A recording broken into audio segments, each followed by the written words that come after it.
Hey guys, Mish here from Mish's XL Garage.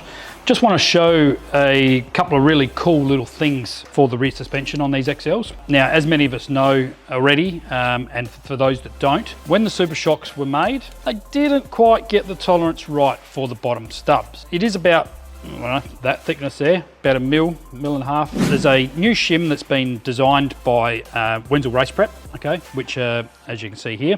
Now, they're a very simple little shim. They are made, as you can see here, it's got the slot in the bottom, slot in the top. Before you put all your bolts and that in and do it up, you actually slide these in, slip it in.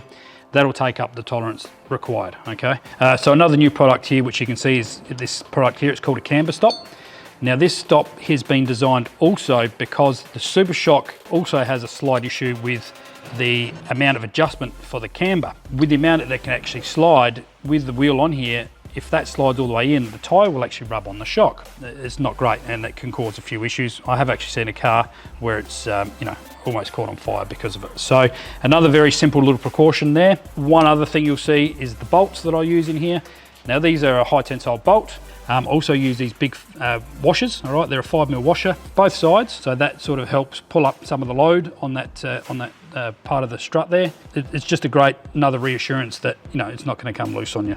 All right, so I can sell all these individually, the shims, the camber stop, and the bolts, all right? But ideally, I do sell it as a whole complete kit, which will come with the 2 camber stops, 2 shims, 4 bolts, all with the washers ready to go. Have a look on the web shop for them. It is a great little piece of security to make sure that, you've got the reliability of making sure your camber's not gonna move throughout a race meeting. So any questions or any queries about it, again, shoot me a message, shoot me an email, give me a phone call. Happy to have a chat with you.